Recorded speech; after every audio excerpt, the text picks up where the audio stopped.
Tunaendelea kumshukuru Mungu kwa nafasi hii ya pekee aliyotujalia katika mtaa huu ili tuwaletee neno la Mungu ambalo ndani yake limejaa uzima.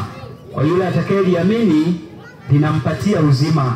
Kwa hiyo kwa yoyote ambaye ana maswali tunamkaribisha. Karibu uulize maswali. Ukisoma kitabu cha Petero wa kwanza 3 na ule mstari wa 16, waraka wa kwanza wa Petro 3 na ule mstari wa 15, inasema muwe tayari siku zote kumjibu kila mtu aulizaye habari ya tumaini lililo ndani yenu. Kwa hiyo tupo tayari kumjibu kila mtu ambaye ana swali kuhusu tumaini lililoko ndani yetu, iwe ni somo kuhusu sheria au masomo mengine. Karibu uweze kuuliza, tuweze kujifunza kwa pamoja, kuliko kukaa kimya na kuanza kusema hawa watu wanapotosha. Njoo uulize swali. Tumejifunza kuhusu sheria ya Mungu, ya kwamba sheria ya Mungu haijaisha kama watu wanaodhania ya kwamba amri 10 za Mungu zilifikia mwisho. Lakini amri 10 za Mungu zinafikia mwisho kuandikwa katika vibao viwili vya mawe na zinaandikwa katika vibao viwili vya mioyo. Kama kuna mtu ana swali kuhusu somo la sheria, basi karibuni.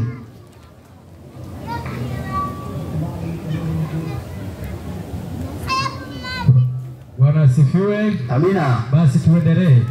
Mahali ambapo mtu atapata swali atasogea tu kwenye maiki atauliza.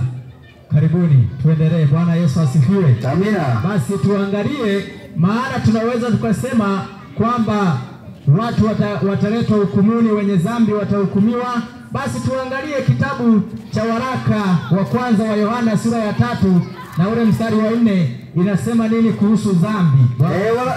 Waraka wa kwanza wa Yohana 3:4 inasema, ndio, kila atendaye dhambi ndio afanya uasi, kwa kuwa dhambi ni uasi. Kwa hiyo kumbe tunaposema dhambi tuna maana ya uasi, na uasi maana yake ni kuasi sheria, kwa sababu unaasi kila ambacho umeagizwa. Kuasi ni kuenda kinyume na maagizo. Kwa hiyo dhambi, tunaposema dhambi tuna maana ya uasi wa sheria.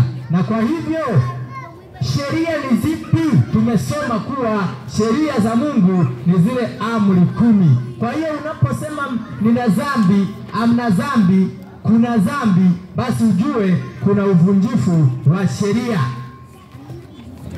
Na tuone pia Yesu anaongeza, anasema nini juu ya sheria. Na katika kitabu cha Yohana sura ile ya 14, unisomee mstari wa 21 kwanza. Soma 24 na 14 mstari wa 21. Yohana 14 mstari wa 21. Sawa. Ndipo hapo mwalimu anasema, ndio. 14:21. Ndio. Inasema hivi, ndio, yeye aliye na amri zangu, na kuzishika, yeye ndiye anipendaye. Huyo ndiye anipendaye. Asiye na amri zangu na hazishiki, huyo hanipendi. Yesu anasema yeye aliye na amri zangu na kuzishika, huyo ndiye anipendaye. Na tunaposema kwamba dhambi tunaona ni kuwa na uwepo wa sheria. Tunaposema kwamba hukumu ipo, basi ni kwa sababu sheria ipo, na wanaohukumiwa adhabu ni wale walioivunja, na wale wanaohukumiwa haki ni wale waliosimama bila kuivunja. Nisomee kitabu cha Isaya sura 24 na ule mstari wa 5. Tuone inasemaje. Isaya 24:5. Ndio. Inasema hivi. Nasemaje? Isaya 24:5 nasema, tena dunia imetiwa unajisi kwa watu wanaoikaa. Sawa. Kwa maana wameziasi sheria. Sawa. Wamebadili amri, wamelivunja agano la milele. Kwa hiyo mtu ambaye anaenda kinyume na sheria ya Mungu anavunja agano, kwa sababu Mungu anapoweka sheria katika Agano la Kale anakubaliana na wana wa Israeli kwamba watatembea katika sheria hizo, na Mungu anapokuja kuweka Agano Jipya na kizazi hiki anakubaliana nao kwamba watazitenda sheria hizo, hawatazivunja. Kwa hiyo dunia ikivunja amri za Mungu, inapozikataa, inaitia unajisi dunia, yani inaichafua, inaiharibu. Dunia inaharibika kwa sababu ya kuvunja sheria ya Mungu. Na ndio maana unaona uovu unazidi kuongezeka kwa sababu watu wanaua, wanazini, wanaiba, wanaharibu dunia kwa sababu wanavunja sheria. Maana sheria imesema usiibe, na watu wanaiba, wanapora mali za watu, wanaharibu miundombinu kwa sababu ya wizi, wanaharibu ndoa kwa sababu ya uzinzi. Miundombinu iliyowekwa katika ndoa ya mke mmoja na mume mmoja, kwa sababu ya kuvunja sheria, watu wanazini na wanaichafua dunia. Bwana Yesu asifiwe. Amina. Bwana Yesu asifiwe tena. Amina. Kwa hiyo sheria ya Mungu inapoharibiwa, inapovunjwa, basi yanayokuja ni madhara, ni dhambi kuongezeka, makosa yanaichafua dunia, na hatimaye wanadamu tutaanguka katika hukumu za Mungu. Bwana asifiwe. Amina. Rudia kitabu cha Mhubiri sura ya 12 na ule mstari wa 13 ambayo jana tuliisoma. Rudia usome hapo ili tusikie. Kitabu cha Mhubiri sura ile ya 12 na mstari wa 13. Mhubiri 12:13 inasema, ndio, hii ndiyo jumla ya maneno yote yamekwisha sikiwa. Sawa. Mche Mungu nawe uzishike amri zake, maana kwa jumla ndiyo impasayo mtu.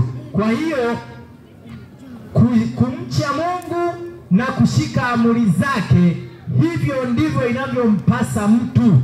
Kwa hiyo ikiwa mwanadamu atapenda kuishi maisha ya utauwa, atapenda kuishi maisha ya kumpendeza Mungu, inampasa kuzishika amri zake, na hizo ndizo zitahubiriwa katika mataifa ili wapate kumjua Mungu aliyeumba, kwamba anayo sheria ambayo anawataka watu waishike, maana ni sheria ya ufalme wake. Leo katika sehemu mbalimbali kumekuwa na sheria, hata vikundi vidogo vidogo tu vya wakina mama mtaani vimekuwa na sheria, hata vikundi vya aina mbalimbali vimekuwa na sheria, nchi mbalimbali zimekuwa na sheria. Sasa inakuwaje mfalme wa wafalme, mkuu wa ulimwengu huu akose sheria?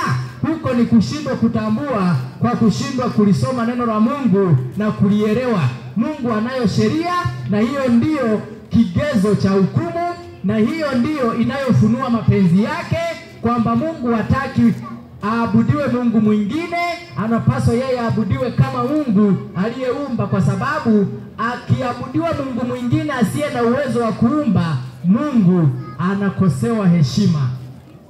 Kwa hiyo tunatangaza kwa ujasiri kuwa ipo sheria ya Mungu, nayo imeandikwa katika kitabu cha Kutoka sura ya 20. Tumesoma kuanzia mstari wa 1 hadi 17, na ilirudiwa pia katika kitabu cha Kumbukumbu la Torati sura ya 5 mstari wa 7 mpaka wa 21. Lakini utambue ya kwamba Mungu anapotangaza hivi, anahitaji wewe ufikirie na kurejea katika mikono yake, kwa sababu huyo ndiye aliyekuumba. Bwana Yesu asifiwe. Amina. Basi tusome kitabu cha waraka wa kwanza wa Yohana sura ya 2 na ule mstari wa 1.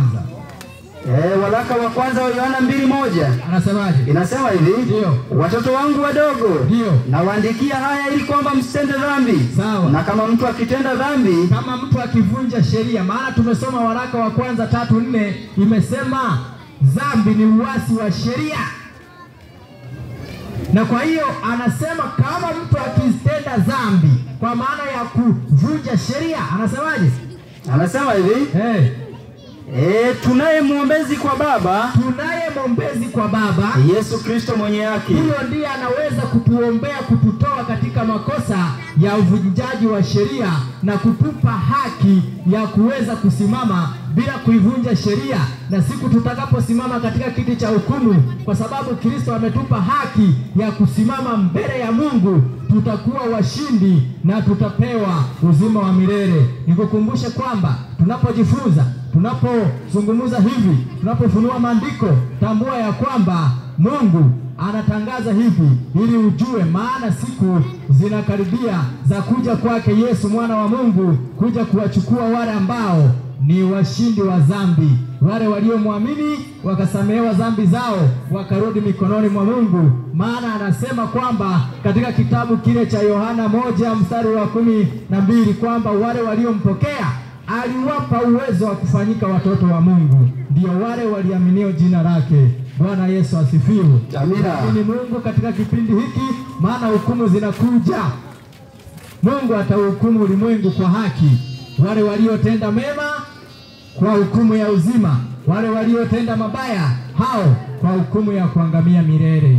Hapo ndipo mwisho wa mada hii. Tukutane wakati mwingine. Bwana Yesu asifiwe. Amina. Namkaribisha mwalimu mwenzangu, karibu.